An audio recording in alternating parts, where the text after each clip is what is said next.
ہم محسوس کرتے ہیں کہ امت اس وقت خاصی خرافات میں ہے۔ مطلب قرون اولیٰ میں دیکھتے تھے کہ خلیفہ وقت جو تھا وہ نماز بھی پڑھاتا تھا اور فیصلے بھی کرتے تھے، اور وہ سارے حکومت اس میں دین اور دنیا الگ چیز نہیں تھی، بلکہ ایک ہی خلیفہ تھا جو کہ امامت بھی کرواتے تھے اور فیصلے بھی کرتے تھے، اور سارے امور جو دنیا کے تھے وہ بھی سر انجام، اور ان کا جو حکم ہوتا تھا وہ قطعی ہوتا تھا۔ ٹھیک۔ اب ہم میں جو ہے امت میں اب ہم اس طرح کی حالت آ گئی، وہ چیز تو نہیں رہی۔ اب ہم اپنے طور پہ انفرادی طور پر ہر بندہ اپنے آپ کو وہ سمجھتا ہے کہ میں اس فقہ سے ہوں، اس فقہ سے ہوں، اس اختلاف اپنے طور پہ فیصلہ کرنے شروع کر دیتے ہیں۔ تو وہ ہم اسلامائزیشن جو اس کنٹری کی ہے وہ ہم کس طریقے سے ہم اچیو کر سکتے ہیں کہ آپ نے دو باتوں کو ملا دیا، یعنی ایک یہ ہے کہ بحیثیت فرد ہمیں کوئی دینی مسئلہ درپیش ہے تو ہم کیا کریں گے۔ یہ تو صحابہ کرام کے زمانے میں بھی ایسے ہی ہوتا تھا کہ لوگ اپنی رائے قائم کرتے تھے یا پھر کسی دوسرے صاحب علم کی رائے کو قبول کر لیتے تھے۔ خود صحابہ کرام میں خلفائے راشدین کے زمانے میں مختلف مکاتب فکر وجود میں آ چکے تھے، یعنی یہ جو جلیل القدر علماء ہیں جیسے سیدنا عبداللہ بن عباس ہیں یا سیدنا عبداللہ بن مسعود ہیں یا سیدنا عبداللہ بن عمر ہیں، یہ صحابہ ہی کے دور میں تھے، صحابہ ہی ہیں۔ ان کے بارے میں یہ کہا جاتا ہے کہ یہ اس زمانے کے علماء تھے۔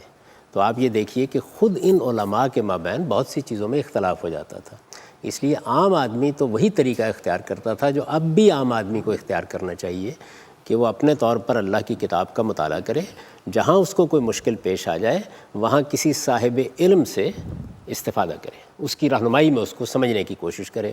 یہ ہو سکتا ہے کہ وہ اگر اسی دور میں چلے جائیے تو عبداللہ بن مسعود رضی اللہ عنہ کی رائے کو زیادہ قوی سمجھے، عبداللہ بن عباس رضی اللہ عنہ کی رائے کو زیادہ قوی سمجھے۔ ایسے ہی لوگ خلفائے راشدین میں سے بھی سیدنا عمر ہیں یا اسی طرح سیدنا ابو بکر ہیں، سیدنا علی ہیں، ان کی آراء بھی قبول کر لیتے تھے۔ عام آدمی یہی کرتا تھا۔ جن معاملات میں ورڈکٹ دیا جاتا تھا وہ اصل میں اجتماعی معاملات تھے، یعنی ایک تو ہے نا کہ انفرادی طور پر مجھے رفع یدین کرنا ہے یا نہیں کرنا، مجھے نماز میں فاتحہ کیسے پڑھنی ہے۔ یہ معاملات وہ ہیں کہ جن کے اندر لوگ اس زمانے میں بھی آراء اختیار کرتے تھے، اپنی آراء پر عمل بھی کرتے تھے۔ اجتماعی معاملات یعنی وہ معاملات جن میں کوئی فیصلہ کر کے قانون بنانا ہوتا ہے یا کسی نزاع کے معاملے میں ریاست کو مداخلت کرنی ہوتی ہے، ان میں اس وقت یہی طریقہ تھا کہ شورا منعقد کی جاتی تھی۔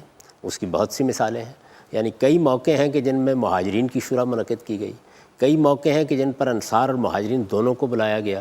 اس طرح کا کوئی باقاعدہ نظام جیسے اب پارلیمنٹ بن جاتی ہے یہ تو نہیں تھا، لیکن آپ یہ دیکھیے کہ مختلف وقتوں پر مثلا سواد عراق کی زمینوں کا بڑا ہی غیر معمولی مسئلہ جب زیر بحث آیا تو کئی دن تک شورا کا اجلاس ہوتا رہا اور وہ متناسب نمائندگی کے اصول پر قائم کی گئی۔ میں نے اس کی مثالیں جمع کر دی ہیں اپنی کتاب برہان میں۔ خمسۃ من الاوس، خمسۃ من الخزرج، 5 ادھر سے 5 ادھر سے مختلف قبیلوں کی نمائندگی تک ہوئی، اس میں بیٹھ کر لوگ رائے قائم کرتے تھے۔ اس میں سیدنا عمر رضی اللہ عنہ نے تقریر کی ہے بحیثیت خلیفہ راشد، وہ تقریر بھی قاضی ابو یوسف نے نقل کر دی ہے پوری۔ اس تقریر میں وہ شروع میں یہ کہتے ہیں کہ دیکھیے میں بھی تم میں سے ایک فرد ہوں، میری ایک رائے ہے وہ میں نے دے دی تھی، میری رائے سے لوگوں نے اختلاف کیا ہے، اس لیے میں نے یہ اجلاس بلا لیا ہے۔ اب آپ آزادانہ بحث کر کے کسی نتیجے پر پہنچ جاتے ہیں تو میں اس نتیجے کا نفاذ کر دوں گا۔ تو اس طرح سے فیصلے ہوتے تھے۔ جن معاملات میں کوئی بڑا اختلاف نہیں ہے ان میں خلفائے راشدین خود بھی اپنا ورڈکٹ دے دیتے تھے، بتا دیتے تھے۔ جہاں کوئی انفرادی نزاع خلیفہ کے ساتھ ہو جاتا تھا وہاں قاضی کا تقرر کر دیا جاتا تھا، اور قاضی کے سامنے خود خلیفہ راشد بھی پیش ہو جاتے تھے اور متعلقہ فریق بھی پیش ہو جاتا تھا، اور آپ جانتے ہیں کہ کتنے فیصلے ہوئے، بلکہ ان کے خلاف بھی ہو گئے، بعض موقعوں پر قاضی حضرات نے کر دیے۔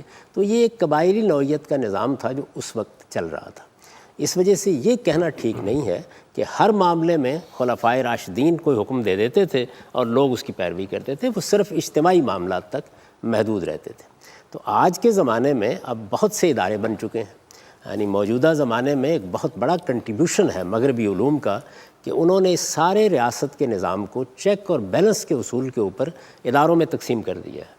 مقننہ اپنی جگہ ایک متعین صورت اختیار کر چکی ہے، عدلیہ کے قواعد بن چکے ہیں، اس کے ضابطے وجود میں آ چکے ہیں، اسی طرح سے بیوروکریسی کیسے وجود میں آئے گی، انتظامیہ کیسے کام کرے گی، اس کے لیے بہت سے پروسیجر بن چکے ہوئے ہیں، افواج کیسے منظم کی جائیں گی۔ اس وقت تو صورتحال یہ تھی کہ جنگ کا موقع آ گیا ہے تو ایک اعلان عام کیا گیا، آپ بھی آ گئے، یہ بھی آ گئے، وہ بھی آ گئے، کسی کے پاس تلوار ہے، کسی پر تیر ہے، یہ سب ہو جاتا تھا۔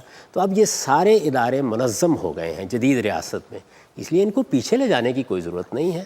انہی کے اندر آپ کو اللہ کے دین کو بھی سامنے رکھنا ہے، اس لیے کہ ہم مسلمان ہیں تو ہمارے ہاں جو ادارہ بھی بنے گا، خواہ وہ عدلیہ ہے، خواہ وہ انتظامیہ ہے، خواہ وہ مقننہ ہے، اس میں مسلمان بیٹھے ہوں گے۔ تو مسلمانوں کو ہمیشہ اپنے پیش نظر یہ رکھنا چاہیے کہ ان کے دین نے اگر ان کی اجتماعی زندگی کے بارے میں کوئی ہدایت دی ہے، انفرادی معاملات میں مداخلت کرنا یہ ریاست کا کام نہیں ہے۔ اجتماعی معاملات میں اگر کوئی دین نے آپ کو ہدایت دی ہے تو اس میں قانون سازی کی جائے گی، اور وہ قانون سازی اسی اصول پر ہوگی کہ اکثریت کی رائے فیصلہ کن ہو جائے گی۔ وہ قانون بننا چاہیے۔ چنانچہ آپ دیکھیں کہ اس وقت بھی آپ کے ملک میں جن چیزوں کو بھی لوگ شریعت سمجھتے ہیں ان کی بنیاد پر قانون سازی ہو چکی ہوئی ہے۔ 2-3 معاملات ہیں جو اس وقت آپ کہہ سکتے ہیں پینڈنگ ہیں، جن پر ابھی معاملات چل رہے ہیں۔ کوئی وفاقی شرعی عدالت میں زیر بحث ہے، کوئی سپریم کورٹ میں زیر بحث ہے، لیکن بہت سے معاملات ہیں جن میں قانون سازی ہو گئی ہوئی ہے۔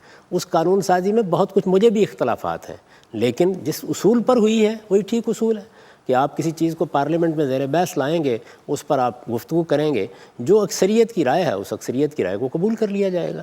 تو یہی اصول اس زمانے میں آپ اگر جس کو آپ نے اسلامائزیشن کہا ہے اس کے لیے اختیار کرنا پڑے گا کہ انفرادی معاملات میں لوگ آزاد ہیں، وہ جو رائے چاہے قائم کریں، جس صاحب علم پر چاہے اعتماد کریں۔ آج ایک صاحب علم پہ اعتماد کریں، کل کسی دوسرے پر کر لیں، وہ اپنے طور پر کوئی تحقیق کر کے رائے قائم کر لیں، ان کو حق حاصل ہے۔ اجتماعی معاملات میں میں بھی رائے دوں گا، کوئی اور بھی دے گا، لیکن اس میں فیصلہ اکثریت کی رائے سے ہوگا۔ اکثریت کی رائے کا مطلب یہ نہیں ہوتا، اس غلط فہمی کو دور کر لیں کہ وہ حق و باطل کا فیصلہ کرتی ہے، نہیں، وہ صرف نزاع کا فیصلہ کرتی ہے۔ ٹھیک، یعنی اکثریت کا یا جمہوریت کا جو طریقہ ہے یہ فصل نزاع کے لیے ہے، حق اور باطل کو طے کرنے کے لیے نہیں ہے۔ ساری امت مل کر ایک رائے قائم کر لے، اور میرے نزدیک مثال کے طور پر وہ رائے قرآن کے خلاف ہے تو میں کہوں گا کہ وہ قرآن کے خلاف ہے، اس کی شہادت دوں گا، لیکن نافذ وہی رائے ہو جائے گی جس پر لوگوں کا اتفاق ہوگا۔ بالکل ٹھیک۔ میں اس میں اپنا واقعہ آپ کو سنا دیتا ہوں۔ آپ کے علم میں ہے کہ رجم کی سزا کے بارے میں جس وقت ابتدا تھی، ابھی بہت یعنی ضیاء الحق صاحب کا زمانہ تھا اور ایک وفاقی شرعی عدالت بنائی گئی تھی، تو اس وقت وفاقی شرعی عدالت نے فیصلہ دے دیا اس میں، اور اس فیصلے میں پاکستان ٹائم میں اس زمانے میں شائع ہوا، اس میں میرے جلیل القدر استاذ امام امین حسن اصلاحی صاحب کی رائے کو باقاعدہ کوٹ کر دیا گیا، اور انہی کی رائے پر مبنی عدالت کا خیال تک فیصلہ دیا۔ تو مولانا تو خیر اس زمانے میں بہت ضعیف ہو چکے تھے، تو مجھ سے بات کی گئی اس وقت کہ اس کی مدافعت کی جائے۔ تو میں نے جج صاحب سے یہ کہا کہ دیکھیے یہ فیصلہ بنیادی طور پر غلط ہے۔ کیوں غلط ہے؟ وہ حیران ہو گئے، یہ تو آپ لوگوں کی رائے پر دیا گیا ہے۔ تو میں نے ان سے کہا کہ دیکھیے میں اپنی رائے بیان کروں گا، میں اپنی رائے کے دلائل دوں گا، میں اپنی رائے پر لوگوں کو قائل کروں گا، اس نسل میں اگلی نسل میں لوگ قائل ہو جائیں، بہت اچھی بات ہے۔